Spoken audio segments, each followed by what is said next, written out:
ඇයි අංකල් කොටරි යන්නද? නෑ පුතා. මේ ඉස්සරහින් පාර ටිකක් කැඩිලා.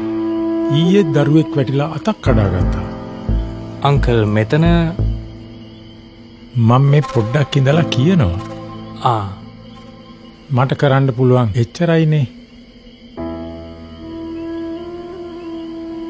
මේ ලයිට් ඕවා ගැන කතා කරලා වැඩක් නෑ පුතා. කීසරයක් ගිහිල්ලා කිව්වද? ඕවයි අපිව දැනෙන කෙනෙක් නෑනේ. පරිස්සමෙන් ගිහිල්ලා එන්න.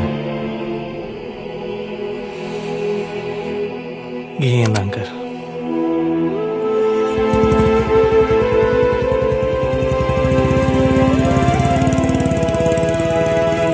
අපිව දැනෙන කෙනෙක් ඕනෑ කර තිබේ. ජය නියතයි ගම අපිටයි. ජාතික ජන බලවේගය.